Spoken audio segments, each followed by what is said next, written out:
The islands of Koh Chang and Koh Samet saw heavy flooding throughout the weekend as the coastline was battered by storms. Ferries to Koh Chang were suspended yesterday and the Navy may be called in to help stranded tourists reach the mainland. On the island, flooding saw roads ripped apart and bridges damaged.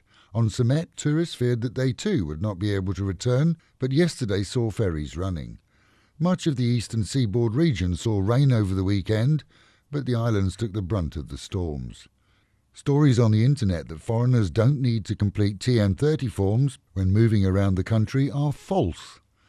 The law has not changed, and as such that means that we do need to report TM30 every time that we leave our registered homes. Changes are afoot, and when they're approved, full announcements will be made by the Department of Immigration.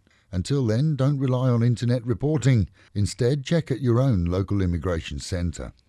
The head of the Catholic Church, the Pope, will be in Thailand for a short visit in November. As we reported a month ago, plans were afoot and now confirmed for the Pope's visit as he tours Asia. Here from the 20th through to the 23rd. He's expected to visit several areas but concentrate on the capital. Despite being a predominantly Buddhist country, Thailand has a small percentage of Christian nationals, and the visits are expected to be well attended. As all Asian currencies strengthen against the dollar and Chinese currency too, so the baht rose again, this time hitting 30.42 to the dollar.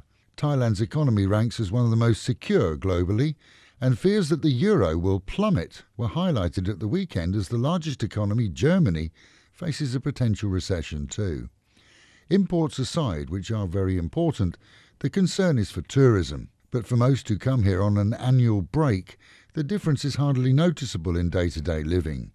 One question often raised here is why, if the baht is so strong, have the costs of imported foodstuffs in grocery stores not dropped in local currency? No answer has been offered to that, but someone's making bigger margins.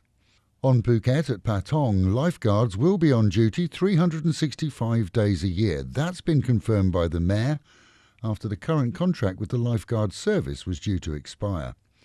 It seems, though, that lifeguards will be on the city books and not hired through an agency. Either way, it's important to any tourist area to have them on duty, especially when the weather's rough.